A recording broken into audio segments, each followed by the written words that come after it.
Well, hello, I'm Chuck Quarles.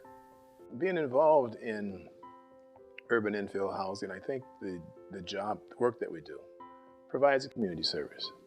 I mean, the community is underserved as it is, the housing stock is old, and so when you're able to do affordable housing, the type of housing, you have a sense of what the community needs. And we tended to do primarily multifamily housing, so that's what we did. We knew that the housing, since it was affordable, that provided a community service.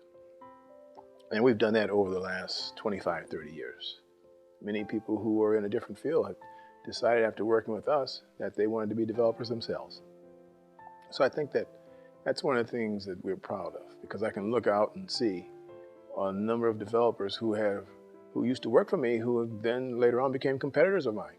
Hi, my name is Starlett Quarles. I am president of UrbanX Marketing, born and raised right here in Los Angeles, California. I think one of my most proudest moments of community service is having the opportunity to host President Barack Obama in our home for a breakfast fundraiser last year in June. But it was the impact that it had on our community and the responses that we got from our neighbors and just from Black Angelenos about how proud they were to know that the president came south of Wilshire. Children tend to want to emulate their parents. And so my father was a strong parent. And when you admire someone and you want to emulate them, you tend to want to follow in their footsteps. While I was a kid in school, he used to take me out to the job site and during the summers. And I'd work as a laborer and decided I wanted to be as far away from this as possible. This is not something I want to do. But, you know, as I learned how real estate worked, decided that, you know, it might be a good thing for me to go and join my father. While he was on the contracting side, I could be on the developing side. And so we joined forces, and I left banking, and my father and I started working together.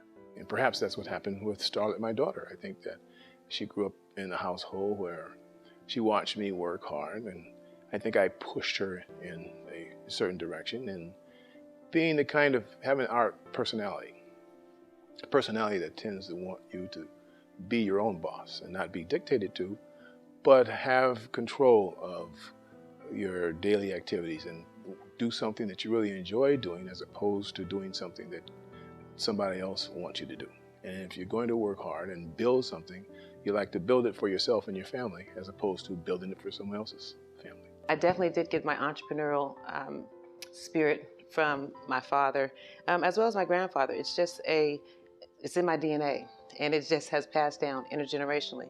With both of my parents' strong personality traits in terms of entrepreneurship and giving back, it just made it so easy for me to fall into this line of work, to be able to not only share what we're doing as a family, but to be able to be an example of other Black families that have long-term wealth creation and to show what it looks like. I think one of the things that I learned from my father's success is that while he was born and raised in South Los Angeles, and although he went through Vietnam and then going to Harvard, where he laid his hat was in his community.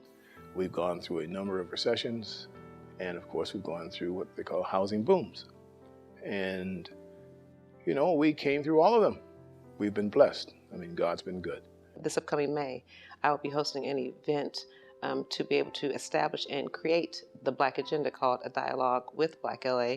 And the goal of this effort is to engage Black Los Angeles to be able to create an agenda that we can hold not only the next mayor accountable to, but any of our politicians across our local community. So it is an educational effort to get more civically engaged and inspire a generation to become more civically engaged, especially in our local political process.